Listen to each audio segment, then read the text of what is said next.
A very good afternoon, everyone. A warm welcome to New Delhi World Book Fair 2026. Thank you for joining us this afternoon, what promises to be a thought provoking and deeply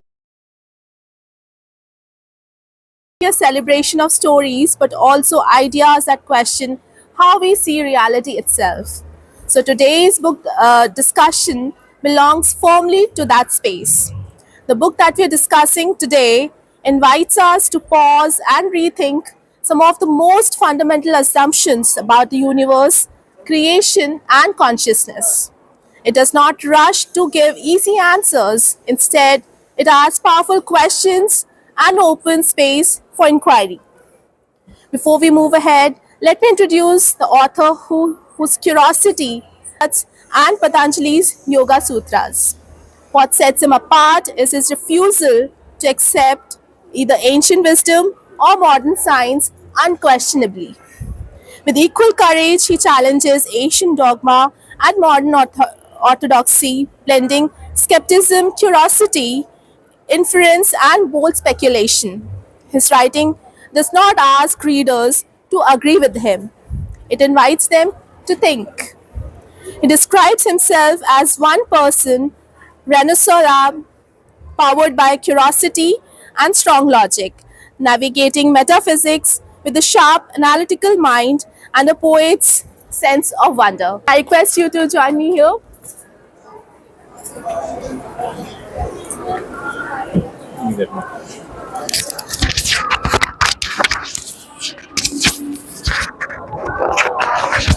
Thank you, Shweta.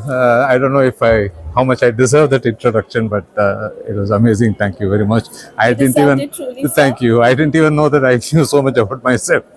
Thank you.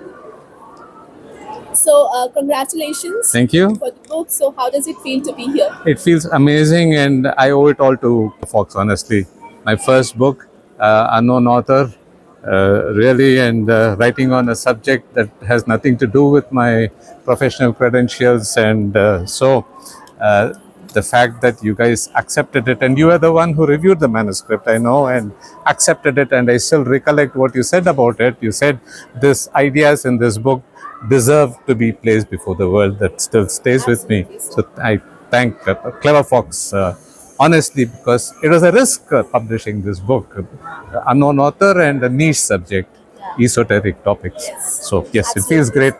great seeing it out there and out there. All right, sir. And it was an honor to showing it to the world. Sure. For you showed it to the world. I brought it to you. Cleverfox showed it to the world. Thank you so much, sir. So we have with us here today Mr. Muralidharan, our guest of honor, Managing Director of the Mark Metro Group, Chennai, a lifelong friend of the author, a trusted philosopher, and a constant guide. Despite a demanding professional schedule, he has graciously taken the author's request to preside over today's book launch. A clarity of thought and quiet confidence he brings to every space he enters. Grounded, optimistic, and deeply people centric. He is known as someone who listens attentively, encourages generously, and remains steady even in the most challenging situations. At the core of his journey is perseverance, a refusal to give up on a vision once it is clearly seen. Those who know him well speak of him unwavering belief in forward movement, his ability to lift others during difficult times, and his natural talent for inspiring confidence without force or flamboyance. Leadership for him is not about authority, but about presence, empathy, and consistency. Professionally, Mr. Muralidharan has played pioneering role in shaping Chennai's outdoor advertising landscape as the managing director of the Mark Metro Group. Under his leadership, the organization has grown to become a dominant and trusted name in the industry. Mr. Muralidharan continues to inspire respect and affection, not merely for what he has built, for the person he consistently chooses to be. So, I request you to join us here, sir. Huge round of applause.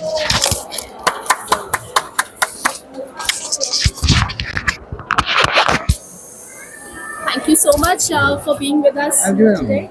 That is good.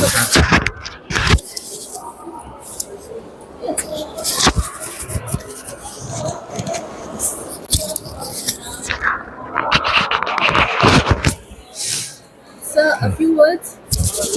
No, I should thank Ram for honoring me with this opportunity of receiving the first copy, and congratulations on your achievement. This is a big milestone because I know him for many years, and then I hope this book reaches many hearts and minds and offering valuable insights and life lessons. And I wish all the best and continued success in your writing career because I know him for many years. And this Huge round of applause as we unveil the book. stuck there. It's stuck here. Salute. உள்ள இருக்குது, உள்ள இருக்குது.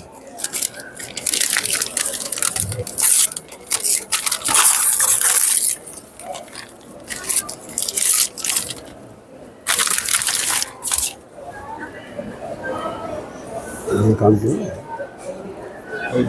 Yeah, just open it. அப்படி கீழே open பண்ணுங்க.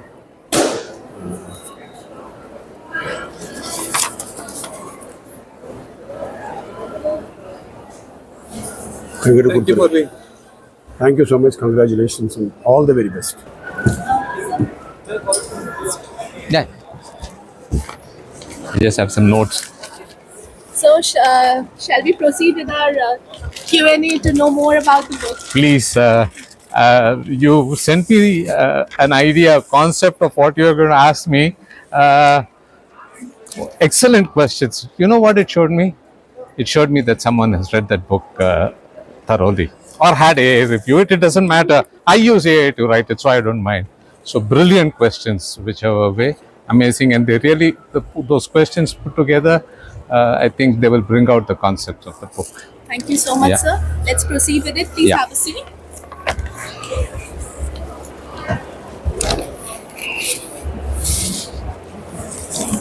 Just have some notes, okay? Sure, sure. While I had a very wayward youth, okay? I mean, I didn't study well, I regularly failed in school, but somehow I found myself interested in science and the Vedas and the Upanishads from that age. Upanishads and Vedas because of a family background. And science, I don't know, somehow it came to me, and though I did not do very well, modern science, even now, mainstream modern science says that this universe is going to end in something called heat death because of, they call it entropy, okay? Everything goes into disorder and temperature reaches near absolute zero and the universe ends. This was utterly unacceptable to me. Even at that time, I questioned it for various reasons. It was unacceptable to me. So, you know, these two, all this was there always in my head. But that visceral question you asked is that I could not accept that a heat death, that the universe just heading to dissolution, that was unacceptable to me. I really couldn't accept that. All right. So, the book challenges the idea of creation as a single event. Why did this idea feel incomplete to you? Again, arising from the fact that we, so, you know, your questions are following so beautifully sequentially. So from the fact that when I couldn't accept a heat death and saying that unmanifest Brahman, to me, everything that is going on is an interplay of what emerged from Brahman, which I cover in my book. I call it Isha. And in science, see, what I have done is I have taken a concept from the Vedas and Upanishads and taken and saying this is the equivalent in modern science and put together the two. So from Brahman, the unmanifest, I say comes the manifest.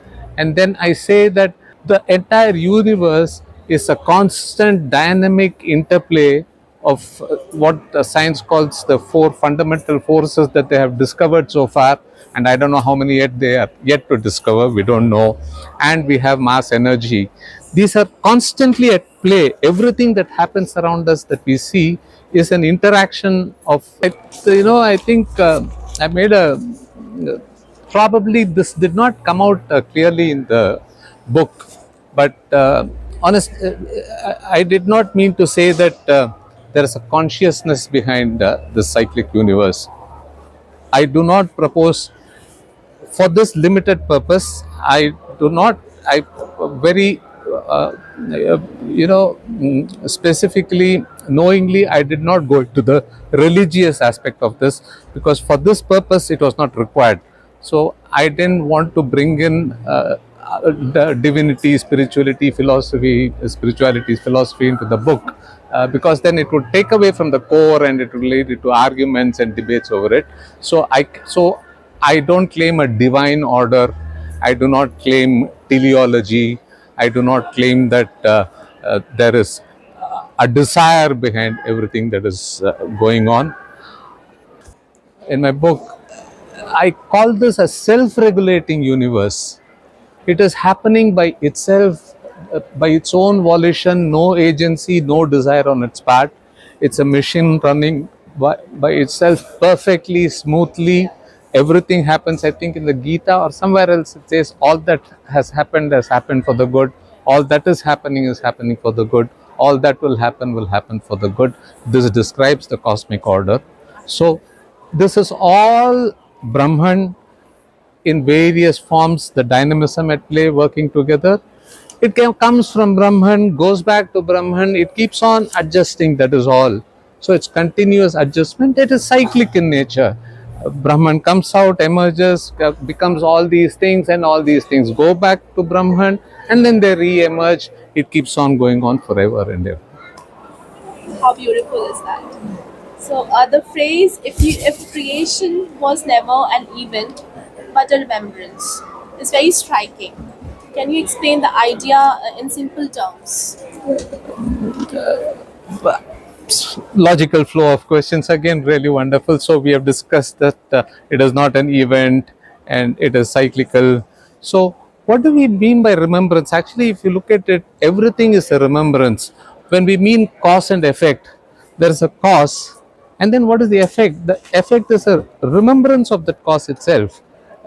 So this keeps on happening again. So not a single event. What I have proposed at one of the key concepts that I have proposed in the book is something called a karmic information field. Now, this information field keeps transferring itself from, let me not apply names to it, and any form of jiva, we call it, a karmic information is generated, and this information field lasts beyond the existence of the physical structure of that jiva. So the information field carries on. So in a sense, that's a remembrance. It goes on to other forms. It goes into other forms. I'm not claiming human form. It could be anything. So it's a remembrance. The remembrance keeps on. The universe remembers, and it's now current information theory. Latest theory points out that information cannot be destroyed. It will always remain unless the universe finds a way to erase it permanently. So in that way, I think even our DNA, what is DNA? We inherit our DNA from our parents, they from their parents, they from their parents. It's a remembrance. These are not events. Okay, so you introduced the principle of natural adjustment. What problem does this principle attempt to solve? So this is why, in the beginning I made a mistake. I called it the law of natural adjustment initially. I've written about 25 papers before this. The foundation of this book is those 25 papers on various subjects, and I wrote a paper calling it the law of natural adjustment, but then I changed the name to principle of natural adjustment, because as I said, now we discuss these four forces and maybe undiscovered forces and mass and energy. To me, all these adjust constantly. I have positioned it as a universal principle that all laws of physics, of chemistry and biology, these all describe one aspect of natural adjustment. How, for example, if you heat solid iron, and you bring it to a certain temperature, it melts, it becomes liquid. It is adjusting to its environment. In this case, what? It is heat. It is an adjustment, that's it. Adjustment constantly takes place, and here is the only place where I completely disagree with one of the principles of science. And again, now a lot of uh, people disagree with that concept, which is called entropy and the second law of thermodynamics. It was designed in the 19th century for steam engines and ideal gases, and it had the concept of heat doing work. But now applying this across to everything, especially to the universe makes no sense, because in the universe it is gravity that does work. And entropy was defined as from going from order to disorder. I questioned this and said, when you say order from disorder, you need to have an initial state that you define as order, right? What is the initial state of order? Water above 4 degrees centigrade is liquid. At less than 0 degrees centigrade, it becomes solid. You heat it beyond 100 degrees centigrade, it becomes steam.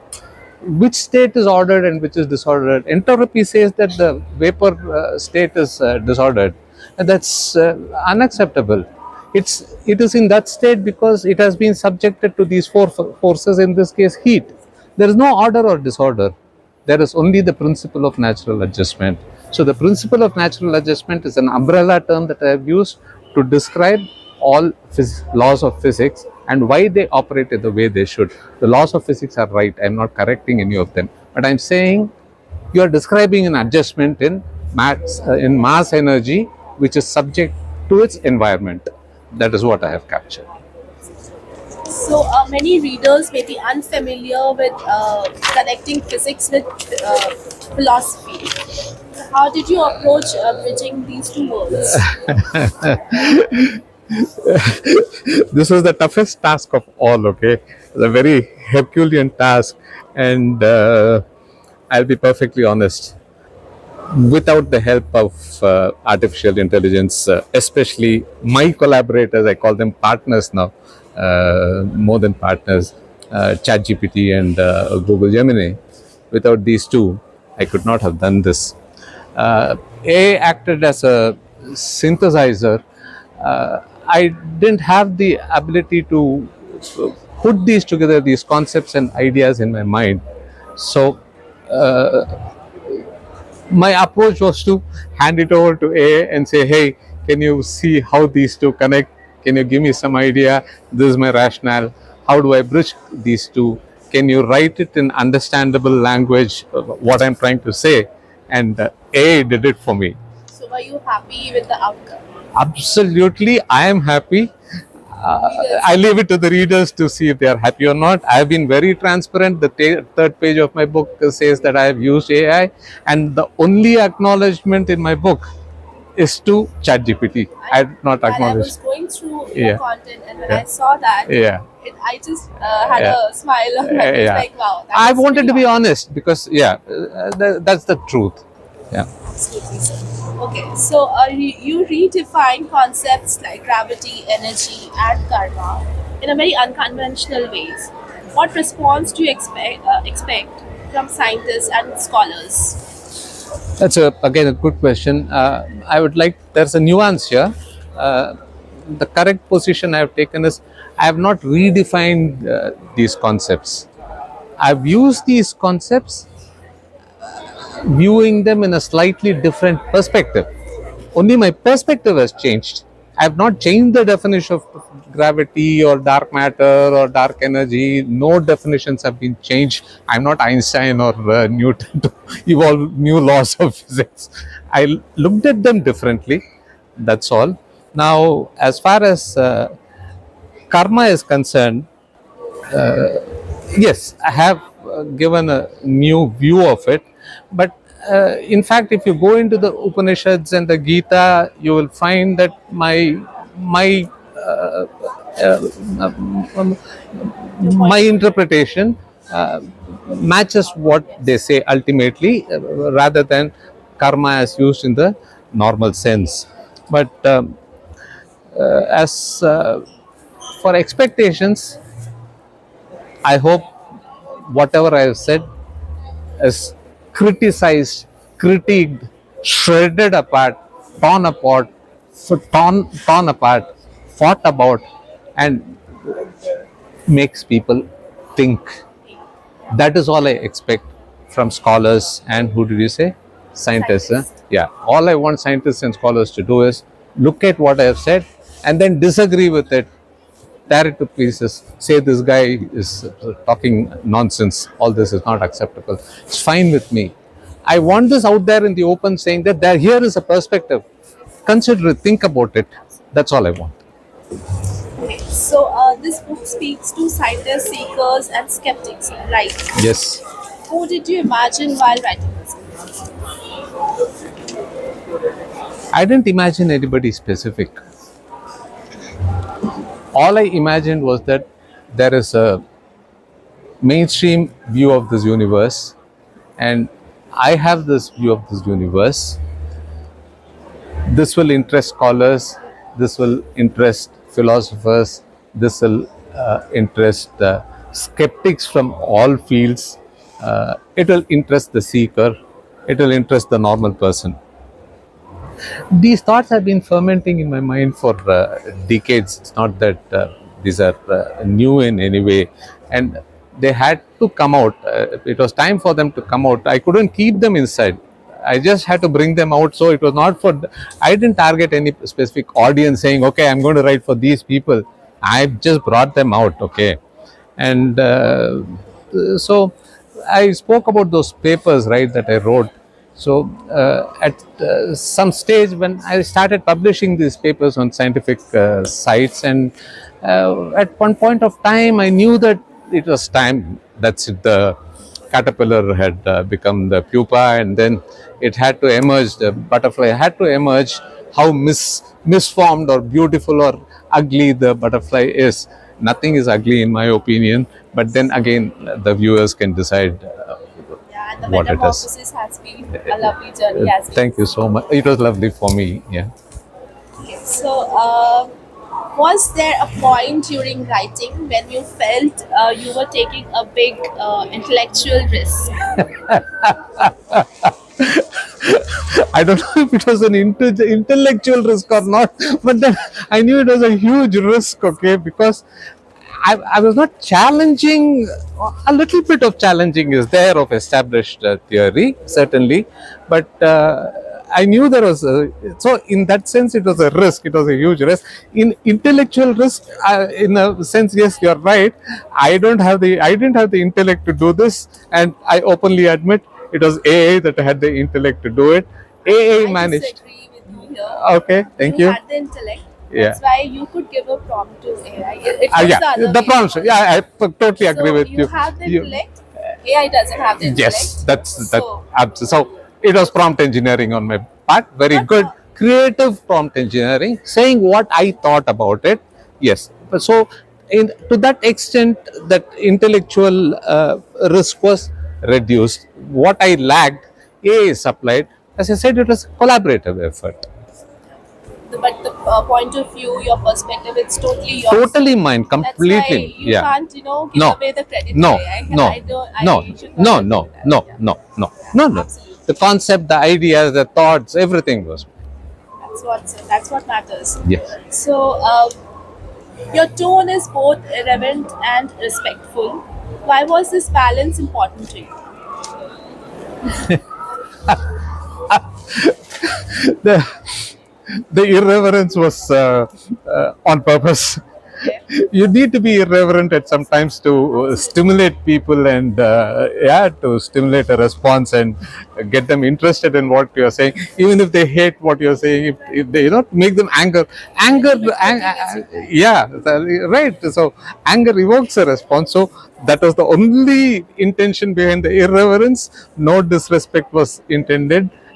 Absolutely none.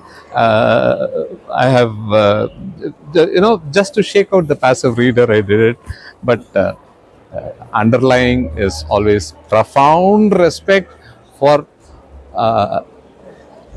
for our scriptures of Bharatavarsha.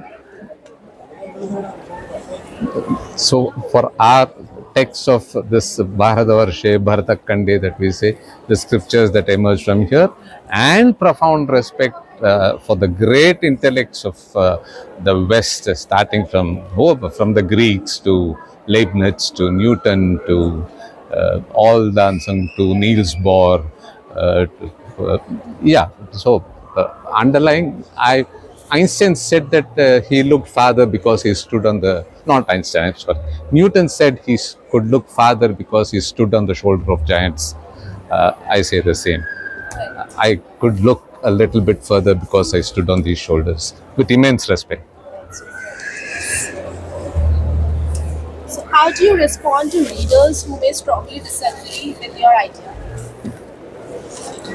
With the greatest of admiration, respect, and love, because that's what I want. I don't want this book to be read and just agreed with. I want people to question it, to disagree with it, to share their disagreement, and to build on that disagreement. Even if they disagree with part of it, but agree with some of it, I urge them, encourage them to think further on their own and build upon it. Much of the book, I readily admit, is there is speculation a lot, and it's called Popperian criteria in science is used for falsifiability of a hypothesis. Any hypothesis scientifically has to be capable of being falsified. I should be able to conduct an experiment to establish whether something is right or wrong, whether it cannot be done for most of the concepts that I have used in the book. So in that sense, Popperian hypothesis is not met. So disagreement, I welcome. It will be there. It should be there. I want it.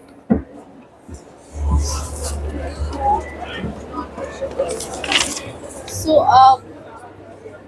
what do you hope this book changes in the way readers think about this universe?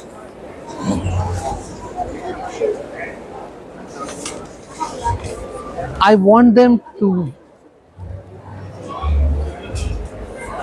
look at the universe differently than, so once they read the book and finish it and maybe mull over it for a few days, it is a little dense, the book. It takes some thought process is required to read it thoroughly and understand it.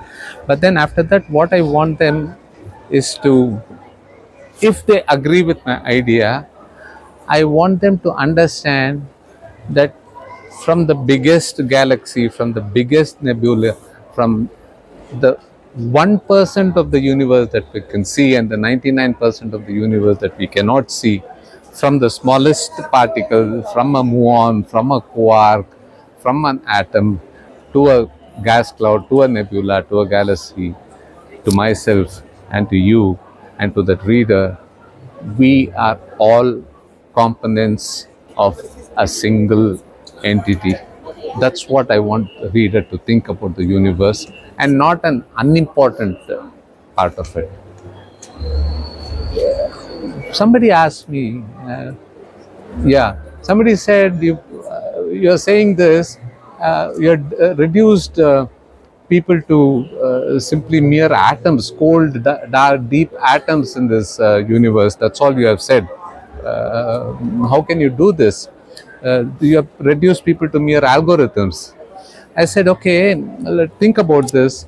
The analogy was Google search or YouTube itself has a 10 million line algorithm. Can one line ask, what am I after all? I'm just one line in 10 million lines of algorithms. That line has to realize that without it, the whole algorithm collapses. Each of us plays that role in this universe. We are here for that. I'm not saying divine purpose. The universe is regulating itself, and all this plays a part in it, equal part. Without this table, without this paper, without our talk today, this universe is not functioning in the way it is supposed to function. Absolutely. Very deep yet very real thought. I hope so. So, if a reader finishes the book with more questions than answers, would you consider that a success? Partly.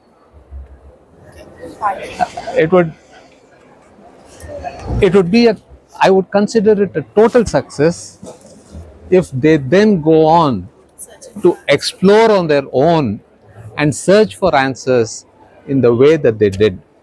And I'm not plugging the book or asking for a sale, but my website is up there. It's called brahmandabook.com. My email is there, shyavasva@brahmandabook.com. I welcome anybody who reads the book to write to me, to my email ID, and blast me, question me, ask me anything. All I ask is, at the very least, if you have paid a price and bought this book, use it to stimulate your own thoughts and build your own views of the universe. Think. That's all I want people to do. Think independently. I would be very happy if that is achieved. Hope our audience readers, they're listening to sir. Yeah. So finally, if you had to describe this book in one sentence to a curious reader, what would you say? You know what? Having written 352 pages, I couldn't answer this question, and I had to ask ChatGPT, look, how do I answer this question?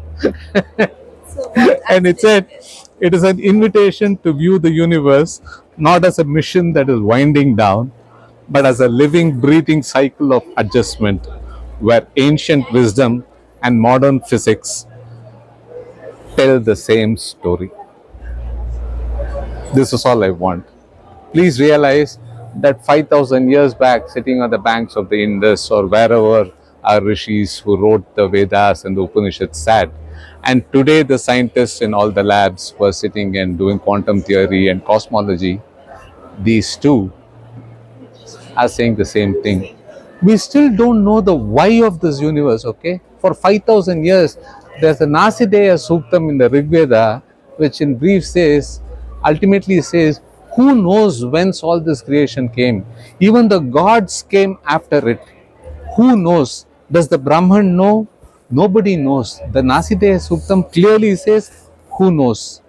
Today, in the best labs of the world, in CERN, in the Large Hadron Collider, the LHC, and we have DESI, it's called the Dark Energy Spectroscopic Instrument. Everywhere, they are still asking why. They don't have the answers. All I have tried to say is, explain the how. My version of the how. I'm not saying that is the version. Very deep and insightful conversation. Thank you. So this brings us to the end of our Q&A session. Thank you so much Thank you, for Shweta.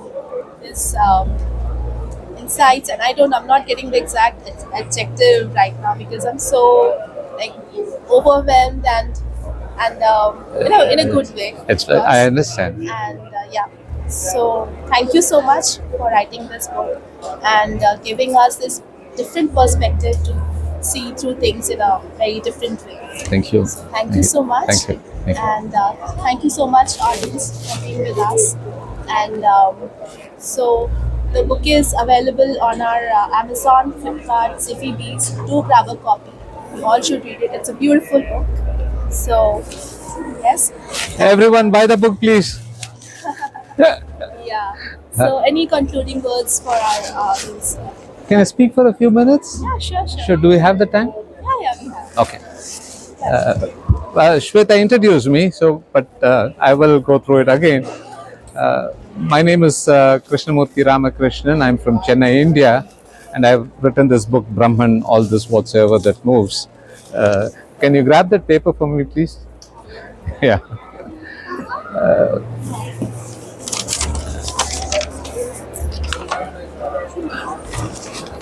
I just need to refer to notes. It's not a prepared speech, okay? So, yeah. So, I've written this book under the pen name, pseudonym Shyavasva, which refers to my genealogy, one of my ancestors. So, there's a long story behind that. I would like to say two things at the beginning itself. The first is in the agenda of the program that Shweta sent me, she said I would be talking about the book. I'm not going to talk about the book. There's a reason, because I knew that this question, but I didn't know that the Q&A would be before this talk, okay? So anyway, we covered the topic of the book, so there is no point in talking about the book, right? So most of it is covered. There's nothing else much to say about the book. But what I do want to say is, this was, I don't know how people know about the different packages that Cleverfox offers. This was under the hybrid package, where it's a partnership between Cleverfox and the author. And a requirement of that package is that the manuscript be vetted. They need to be sure that they also have, the book is worth publishing. And I sent it for vetting. Shweta was the person who vetted it, and I still have the message stored on my phone. To paraphrase her, she said, "This book, the ideas in this have to be shown to the world." And I mean, that meant the world to me, Shweta. And to Cleverfox, the fact that an unknown author who disclosed that he knows neither the Vedas, nor the Upanishads, nor the physics, nor the cosmology, and he's writing about this in this book, and an unknown author, a niche subject, esoteric concepts, that they accepted and took the risk to publish this. I'm very grateful to Cleverfox Publishing, to Ranjan and his team, done a marvelous job. The marketing is being done brilliantly. I'll speak about it a little. Amazing work. So my first thanks and gratitude goes to Ranjan and Cleverfox. Okay. Second, among many avatars of the chief guest Murli, he is also a lawyer, and he told me, Ram, you have an obligation under the Consumer Protection Act to issue a consumer warning, at least if not about the product, about the producer. Please say that you are not an expert on the subject, you are not a physicist, you are not a Sanskrit scholar, you don't know the Vedas, you have not read the Upanishads, nothing. You are just writing from concepts. Please make this clear. So, yes, I know nothing about this, yet I wrote about it. And if somebody asks who let this guy write this book, I let myself write the book. Cleverfox is responsible for bringing it out into the world and before you, and I hope they have done a good job. Okay, and now then it comes to what are my qualifications for writing this book. Then, very simple. I have this inexorable, highly irritating, obnoxious levels of curiosity about everything and anything, and I have this habit of never stopping asking why until everybody leaves the room, and I continue to keep asking why until even I can't answer the whys myself. So that's it. And my career gave me some sort of backing for this, okay, because I don't know, 40 decades as a chartered accountant, I was a CFO of an organization with balance sheet, profit and loss, books, financial analysis, ratio management, blah, blah. Then after 4 years, the management suddenly said, we have all these disparate IT systems. Please take them and put them together and integrate them. I said, what am I letting myself into? And then I said, okay, I mean, I'm given a challenge, I took it.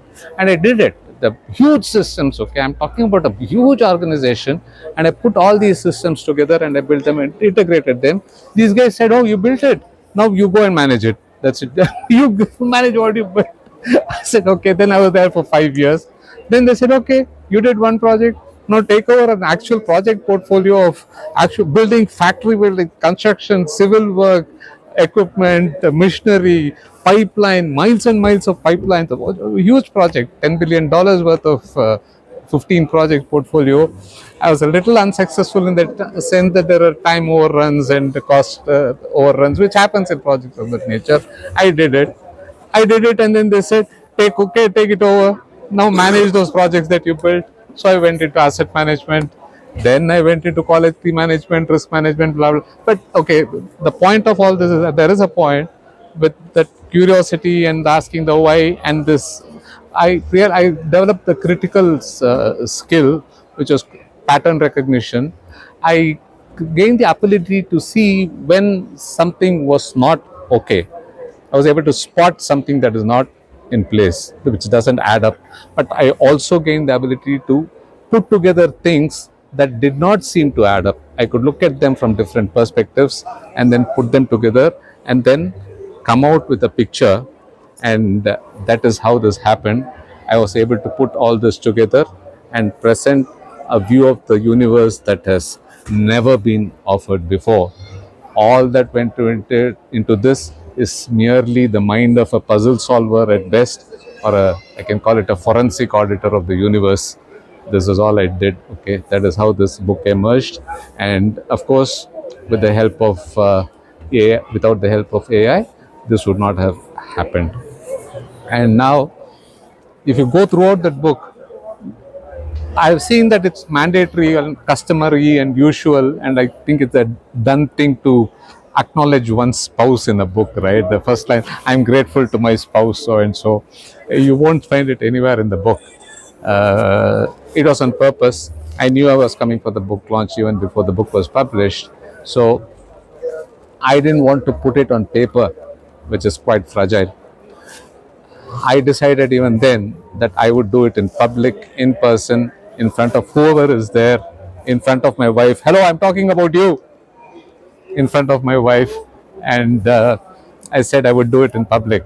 And it's being recorded on camera. Today, books are not permanent repositories. YouTube is a permanent repository. So I hope 100 years later somebody will watch this and see this acknowledgement. Sabi, thank you for your presence in my life, all my life, and what you went through in the last 1 year as I was writing this book, only I know. And you had the patience of a rishi in Vikalpa Samadhi. So thank you for not cancelling my subscription to being part of your life. I thank you very much. Then I want to thank Murli for being here. He's not a friend. I don't have a word for it. We were born 2 days apart in the same year, in the same nursing home, which we discovered later in life when we met, okay? And I went through some very bad phases in my life, 30 years, very stood by me in all those staunch support. Without him, this book would not have happened, and I wouldn't be here. That's why I wanted him here. He has a huge network. He wanted to bring, I don't want to mention names, one of the top persons in BJP, I'm sorry, in Delhi for this launch. And I said, no, you come, I want you here. And this is Sankranti time, Pongal time in Chennai. He's in media. They own media assets in Tamil Nadu and almost all over South India. Huge demand. This is the busiest season for them. He has dropped everything and he flew down here just to be with me for this. Time is a scarce resource for him. This defies, there's no, I can't apply any definition to this, no description. There's not Upanishads or Vedas. This defies all laws of physics and everything else, this relationship. And last, family and friends. I know all of you bought this book before, even before this launch and pre-order on Amazon. You bought it out of love for me, just to support me.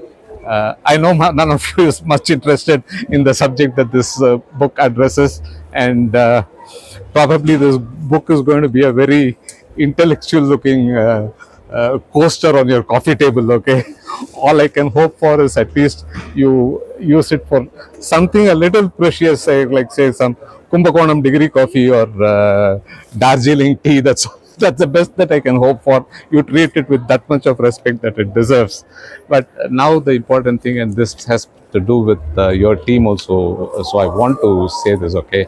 So family and friends, I see you, I thank you, I appreciate you. Now what I want to say is, there are a lot of you and you have done your marketing so brilliantly. I want to read this out because I knew this only this morning. I had to write it out, so I didn't have time to take notes for it. There are a lot of readers apart from me, because as of this morning, Brahman is holding #1 spot in Amazon in astronomy and astrophysics category. This is ahead of Neil deGrasse Tyson's book. Neil deGrasse Tyson is today's most famous astrophysicist with 5 million followers on YouTube. We are charting ahead of him, Shweta. This is an amazing achievement. Of course, this is an amazing achievement, okay? We'll do it after this. This is an amazing achievement, okay? My goodness, ahead of Neil deGrasse Tyson, I can't believe it. Okay, so It's an amazing like genre, of course it is, but yeah, the way you have discussed things, even I was mind blown. thank you. So his book, Neil deGrasse Tyson's name of the book is Just Visiting This Planet. I have the greatest respect for Dr. Tyson. In fact, I referred to many of his videos for material for this book, but with the greatest respect for him, there is some poetic justice here. He's just visiting this planet.